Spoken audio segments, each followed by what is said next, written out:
But this is not quite as inspiring as what I had in mind. No, I know. Because the Yasuo with Rakan and Gragas actually amazing.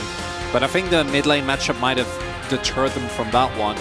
And it's going to be the Gnar. Gnar into Cassante, we know, can go either way. Is favored for Gnar, but not to the point where we should expect Doran to really struggle. And we again have Peanut and Chovy on a mid-jungle duo with a lot of agency. Pays on one of his most comfortable picks here, with that Aphelios locked in. And Hanwha Life, that's not a lot of range. If you get to the late game, if this Aphelios gets fed, I'm very worried, and this is feeling a lot more like some of the earlier games in this series, Atlas, where I'm looking at the Hanwha drop, like, if you can get to...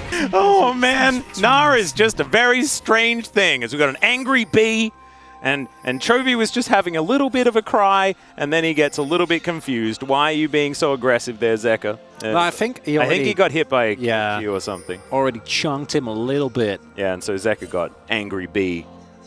And look, I didn't understand that was the context. I thought it was like just off the rip, I'm just going to angry bee at you. I think that's overly aggressive. But if he did get hit by an ability and then angry bee... Pays and the Lights play very aggressive early on here. The Glacial Augment on the Fresh, no shocking turn of events there.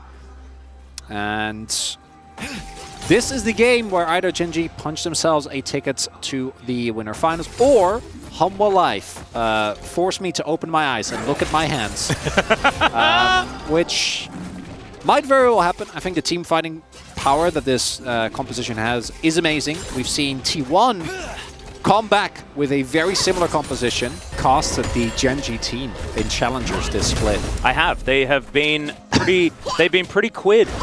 They've been. Yeah, they haven't been that great because they're missing specifically this player Peanut now on the top half of the map. Yeah, Kingen trying to charge up that Narbar as the all-out does come through. There's the hop from Kingen. Clid's going to turn up, and it's a disaster for Gen.G. Or is it? Let's see what they can do. There's the Gnar into the wall. The wallop's going to come down to follow it up. Peanut should be dying as Doran's actually kind of popping off. Clid's going to need to find the permafrost, and he does. Peanut's the one to escape. Clid throws out the happy bee. And oh man, look at you. What? How are your hands? Chronicler, I think that Hayes will at least be able to get a couple of plates. Is that a third? God. Yes, it is. That's insane. That's a full wave tonight as well. And they do need to get Drake though, and they need to not lose the ensuing fight. But like, you get an early Ocean, and you get 3 plates on your Aphelios, who, by the way, if he is going down to like one minion on a call again, I will lose it. Well, there are 14 left before he gets that. He's going to pace, and I really like the Hanwha Life composition when it comes to late game, but I do think with like LeBlanc and Aphelios, you can never be counted out. Oh, absolutely, yeah. Amount of aggressive pressure that I expect Chovy to have into a team that, like, how do you actually deal with Chovy jumping in? It's tough as, oh no. Just going to wander into a hook here. Nice play there from Delight as well, as Life going to be told to cease trying to escape. And he will, as that is the Life that we saw first couple of games. A little bit unfortunate there. Greedily looking for vision. Oh, and that was a really nice layering as well, because Life had flash, so they made sure that Peanut was like holding his ultimate so that even if Life would flash, he would follow him, save that till the very end. And with Life, guess what? They've just been walking them around. This just makes me disappointed that he's not better at Ziggs, because I feel like it would be perfect for him. You know, he's running from turret to turret, getting plates. And now we do have the... Oh, Peanut's in the pit. Yeah, he's going to have to flash to get out of the pit. Oh, Delight. Yeah, Hook is going to connect. Not a lot to get from it, as Peanut's back in once again. All right, that's a flash forward. Don't know about that one. Cease and desist comes through as Peanut will go down. And now the Lantern can be taken by Doran. Chovy dives on in, trying to get some poke damage down as we even out the dragons. Oh, Orcs, what have you done? Actually just the least valuable Drakes in this game. I also have no idea what just happened there and why they fought the second time. So Peanut Q's in, then flashes out because they're ready. And then Q's in again. And then he Q's in again. And then Doran is like, I will save you! But that didn't quite work. Yeah, because the zoning from Zeka actually really valuable there, if I remember correctly. Him being on the side meant that the rest of Gen.G couldn't approach. As we're going to see a replay of this, yeah. Obviously, like the teleport from Gnar doesn't really matter, but look at Delight, Ace, Chovy, Not really able to walk up there. And also just, I think, somewhat baffled at what is going on. And that's going to be the Drake. That's going to be a free kill donated to Hanwha Life. And 2 more of those, and I'll look at my hands, Atlas. Yeah, very interesting situation here. As Peanut looking for Shirley. Should be fine. Should be able to get this.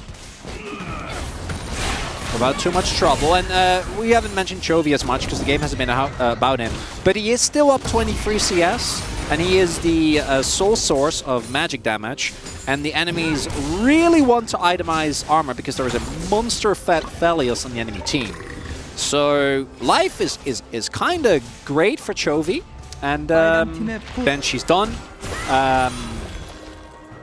I would have loved the Shadow Flame, like I said. I think that right now you're in a position where you're able to do so much effective damage. But looking at the enemy team, there are not a lot of squishy targets, right? It's even Zeka is actually fairly beefy as Clit and Kingen. All right, they're looking for it. Glacial Prison comes down. The Grand Entrance going to be flayed very nicely, and the hook comes through, but the Wallop is going to connect onto Peanut. And there's not a whole lot that Gen G can do about it. Great pick from Hanwha, who found another one here in this mid-game despite the gold deficit. And that's big, but at the same time, they did invest 2 flashes to kill. Well, if they get Doran as well for free, then it's a great trade. Well, it might be for a few boomerangs, as Doran is going to get hyped once again. There's a flash forward from Clid, as they get a teleport, as Zeka is coming into the mid lane, as they know what they want. And it's not Zeka to be hooked, as Cask comes on through, and Zeka is dead. Paze is going to be able to lock that one down, as Viper starting to pop off in the fight as well. Collects himself 1 kill, but now has to try and navigate 4 people. It's not going to work out, as Glid is also going to go down, and Gen G fighting around Paze, looking so much better. Oh, Viper is trying so hard, man! But it's not happening. Chovy there, together with Paze, doing an expert job, and Zeka. This is going to be rough, right? It starts off so good. And actually, Hanwha kind of falling in the same trap that their opponents did. Because I think this is a heavy investment, but this, if you're able to get tempo of this, if you're able to get a mid lane turret of this, power to you, right? There's no Drake, but this investment can be worth it. But then here, the hook from the light hits. Paze does a great sidestep here, then flashes the Grand Entrance, and then this is where like, oh, Viper maybe, but crucially Paze is fine. Clid can't find him, and Doran promptly responds with a teleport of his own. And then, yeah, Aphelios didn't get killed, so he can just kite back. Chovy, meanwhile, is doing a ton of damage as well. And Paze also just finished his Lord Doms.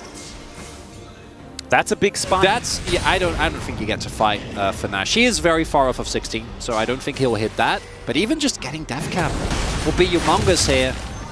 And also they're kind of bleeding Hanwha Life Esports out of any resources right now. It's LeBlanc with Banshees, right? It's so hard to collapse on the trying though. Yeah, and Clid throwing an ultimate to Narnia is not really going to get it done. Cease and desist coming through here as Gragas trying to keep himself alive, as Paze just going to destroy him.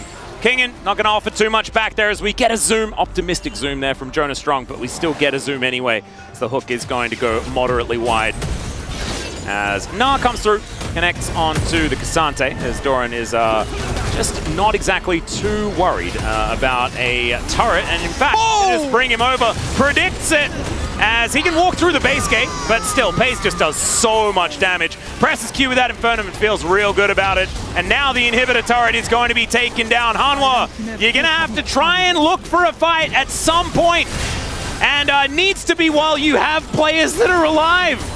I think we just saw why Hanwha Life was permabanning Aphelios. It wasn't actually about pace. It was about making sure that the light doesn't play fresh. Because, my God, man. What a masterclass here from the Gen G bot lane. No one tell Gen G that you can also play Jinx Thresh and it's fine. Hey, it's not the same, Atlas. It's not as powerful. As Zeka, here in this mid lane, clearing out waves, they will be able to take Genji's ready for this. Soul Point. And Hanwha, last-ditch effort. Move on over to the Baron. And if they can establish themselves, there is a possibility something could happen, but this is a haymaker. It's a Hail Mary. All or nothing here. Yeah, Chovy still has that Banshees as Moonlight Vigil connects. Are they tanking up? Pace just dives forward. He's burning secure the kill. It's a zoning Gnar ultimate, and Viper is now dead. Great knockups are going to come in, but Chovy is still alive, and no one is touching him.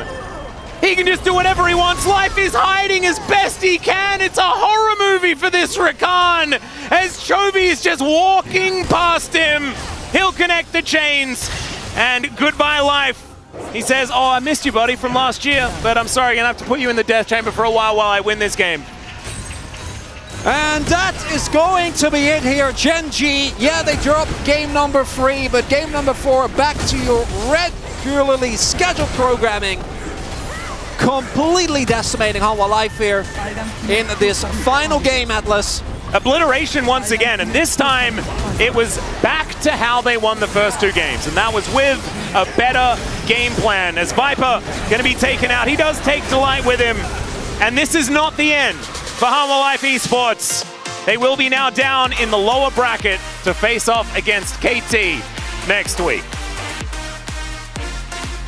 And maybe that is where we will see the Hanwha Life we saw in the series against D+. But today, Gen G, it took a Pantheon support for them to lose, and it wasn't Hanwha's.